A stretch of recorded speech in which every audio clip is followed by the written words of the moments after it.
My best man pulled me aside 20 minutes before the ceremony and said 5 words that ended my wedding and saved my life. I want to start by saying that I am not a dramatic person. I have never been the guy who causes a scene, raises his voice at a restaurant, or posts vague statuses online begging people to ask what's wrong. I was raised by two quiet, steady people who believed that the best response to chaos was calm, and for 31 years of my life, I carried that with me like a shield. So when I tell you that I walked out of my own wedding 20 minutes before it started, I need you to understand just how far things had to go to get me to that point. Her name was Vanessa, and I want to be careful here because even now, even after everything, I don't think she was a monster. I think she was someone who had learned very early in life that the best way to survive was to always have a backup plan. The problem was I didn't know I was hers. We met at a mutual friend's birthday dinner. One of those long, loud table for 15 kinds of nights where you end up sitting next to a stranger and talking until the restaurant dims the lights at you. She was smart, funny, warm in a way that felt effortless. She laughed at the right moments and asked the right questions, and by the end of the night, I had her number and a ridiculous smile on my face that I'm pretty sure I wore for the entire drive home. We dated for almost 4 years. 4 years. I want you to really sit with that number because I've thought about it 1,000 times since. For years of dinners and road trips and lazy Sundays and meeting each other's families. For years of building something that felt, to me at least, completely real. Her family loved me. Her mom, Patricia, used to call me her bonus son. Her dad, Roger, taught me how to smoke a brisket in their backyard the second summer we were together. Her younger sister, Becca, texted me memes. These weren't performances. These were people who folded me into their lives, and I folded them into mine. I proposed on a Tuesday. Not because I'd planned it that way, it just happened. We were in her apartment cooking dinner, and she was standing at the counter laughing at something I'd said, and I looked at her, and I thought, I don't want to do any of this without her.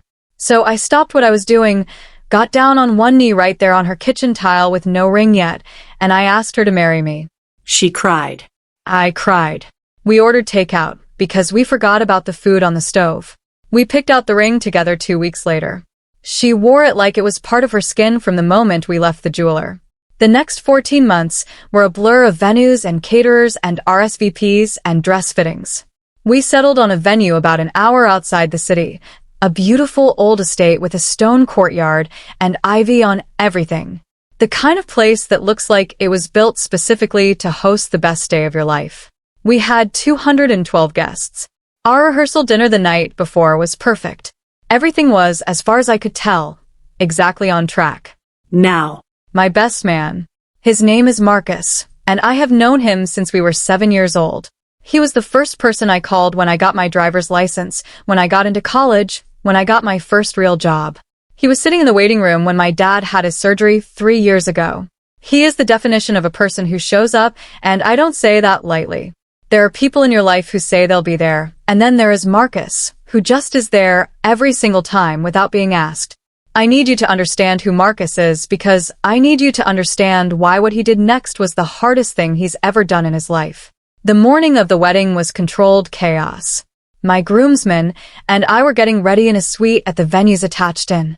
My mom came in at one point to straighten my tie and started crying immediately, which made me start crying, which made my younger brother Danny start laughing at both of us. It was a good morning. A really, genuinely good morning. Marcus was quieter than usual, but I didn't notice. Or maybe I did notice somewhere in the back of my mind, but I filed it under best man nerves and moved on. He kept his phone face down on the counter. I remember that now. He kept his phone face down and he didn't pick it up once, which is unusual for him. At roughly 22 minutes before the ceremony was supposed to start, with the guests already seated in the courtyard, Marcus asked everyone else to give us a minute. Danny looked at him funny. Marcus just nodded toward the door, and one by one the guys filed out. When the door clicked shut, Marcus sat down on the edge of the bed and looked at the floor for a long moment. Then he looked up at me, and he said 5 words. She's been here before. I didn't understand him at first. I actually laughed. I thought it was some kind of bit like he was about to deliver a joke he'd built up too seriously. I said, "What do you mean? She's been here before?" Marcus reached over and picked up his phone. He turned it over and held it out to me. On the screen was a Facebook post. It was from the venue's official page, dated 3 years ago, before I had even proposed to Vanessa, before I had even bought the ring. It was a photo of a couple in the stone courtyard. The ivy was there. The lights strung overhead were there. The stone archway was there.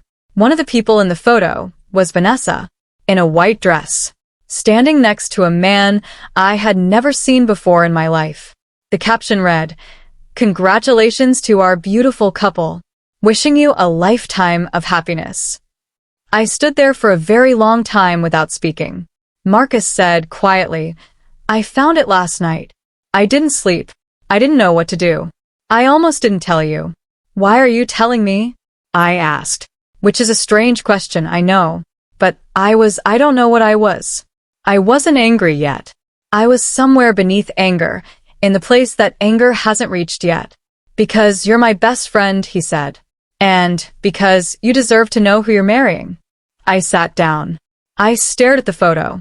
I looked at Vanessa's face in it, the same smile I had seen 10,000 times, and I looked at the man beside her, and I tried to understand what I was looking at. She had been engaged before. She had never told me that. I knew she'd had relationships before me. Of course she had. We were in our 30s. But an engagement? A wedding? At this venue? Before she ever met me? I texted her. I know. 20 minutes before our wedding. I texted my bride. I wrote, "I need you to come to the suite. Just you. Please." She knocked 3 minutes later.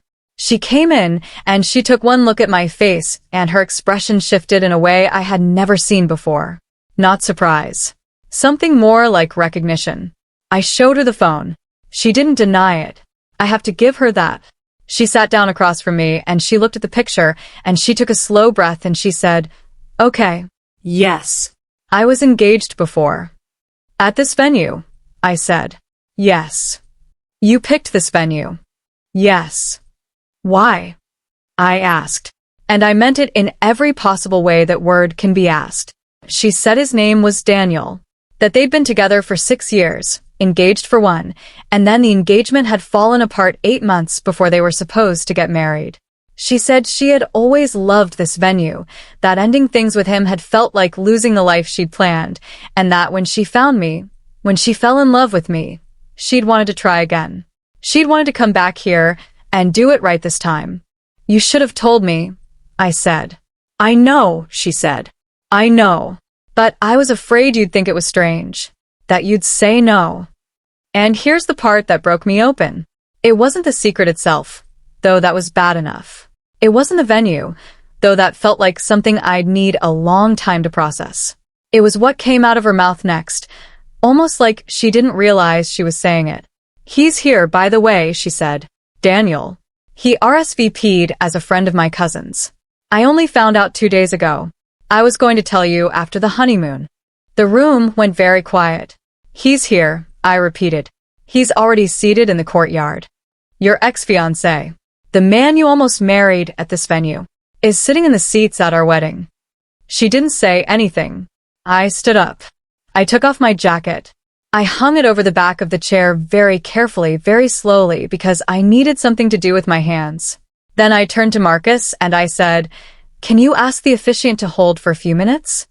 Marcus looked at me for a long moment, and then he nodded and stepped out.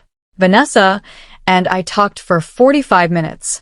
I will not give you everything that was said in that room, because some of it is hers and some of it is mine, and all of it was raw in a way I don't know how to put into words. What I will tell you is this. She wasn't lying about loving me. I believe that. I have thought about it for a long time, and I believe that she genuinely loved me. But somewhere underneath that love was a layer of fear and habit and self-protection that she had never dealt with, had never even named, and that layer had quietly been making decisions for her for a very long time. The venue was one of them. Not inviting Daniel was one of them. Not telling me about the engagement was one of them.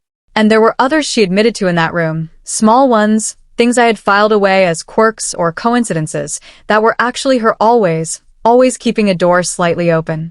Never fully, completely landing anywhere. I asked her directly, If I had known all of this from the beginning, would you still be standing here? She was quiet for a long time. Then she said, I don't know. That was the most honest thing she said to me in that whole conversation, and it was the thing that ended us. I walked out to the courtyard 20 minutes later. Not down the aisle. Out through a side door with Marcus beside me. My mom met me near the back because Marcus had called her because Marcus thinks of everything. She took one look at me and didn't ask a single question. She just took my arm. My father stood up to address the guests. My dad, the quietest man I know, stood at the front of that courtyard in his suit and he said, simply and without drama, we're sorry, everyone.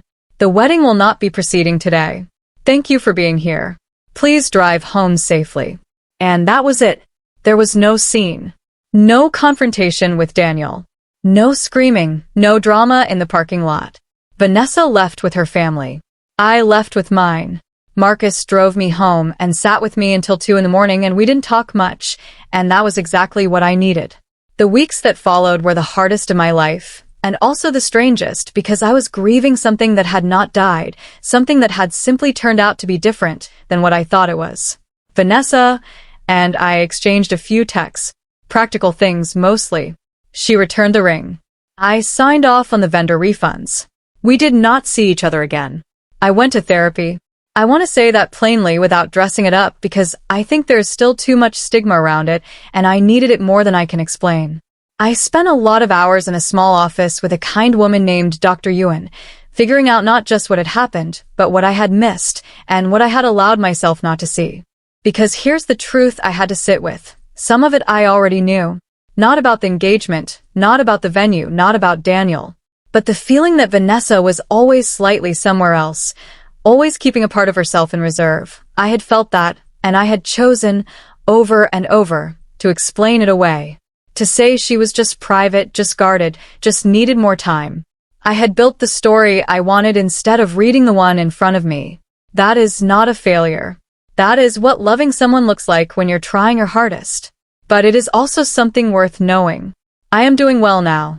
I am genuinely, honestly doing well.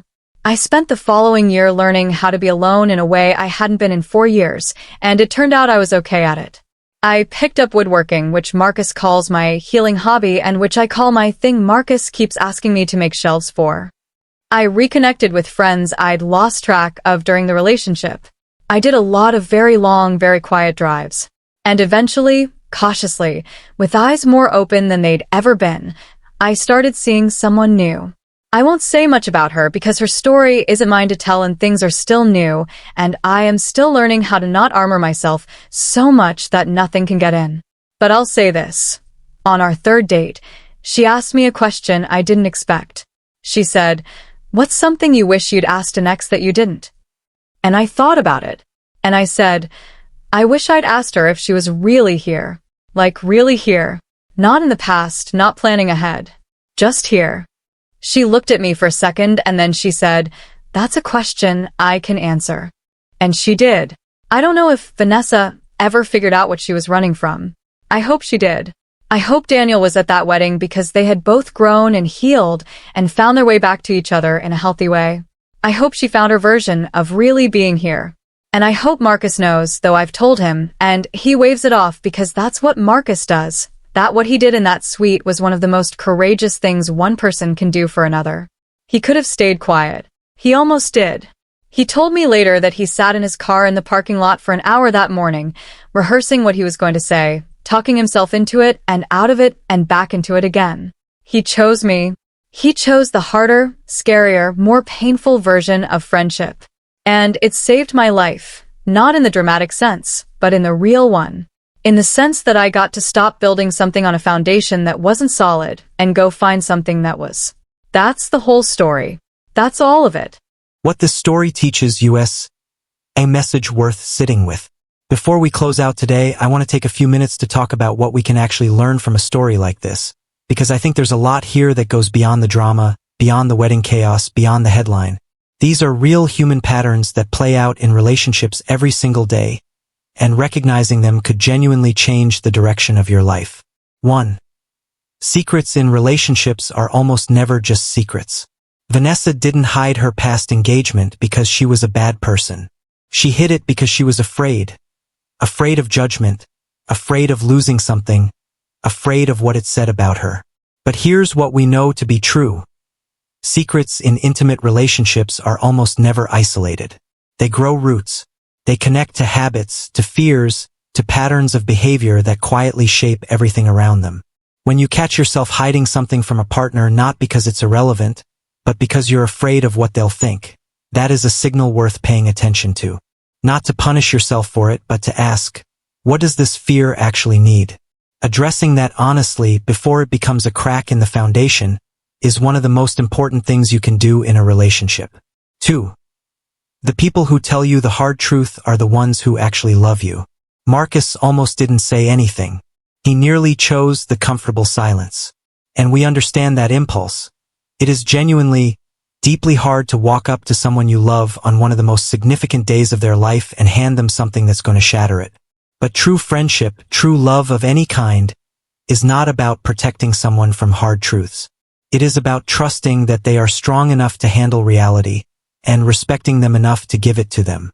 If you have a Marcus in your life, cherish them. And consider whether you are willing to be that person for someone else. 3. There is a difference between loving someone and being ready for them. This one is subtle, but it matters enormously. Vanessa loved the narrator. The story makes that clear. But loving someone is not the same as being emotionally available for them. Free from unresolved wounds, honest about your past, fully present in the present. Many relationships fail not because two people don't love each other, but because one or both of them hasn't done the internal work to show up whole. Therapy, reflection, honest conversations with yourself. These aren't luxuries. They are the foundation that makes love sustainable. 4. The things we explain away are often the things we most need to examine. The narrator himself said it. He had felt something was slightly off. Not enough to name it, not enough to act on it. But it was there. We all do this. We feel a small unease, a moment of disconnect, and we file it under, I'm overthinking this, or every relationship has rough patches. Sometimes that's true. But sometimes that feeling is your instincts doing exactly what they're designed to do, noticing what your conscious mind doesn't want to confront. Learning to listen to that voice, and to ask gentle but honest questions when it speaks up, can save you years of heartache. 5. Walking away from the wrong thing is how you find the right one. Ending that wedding was not a failure.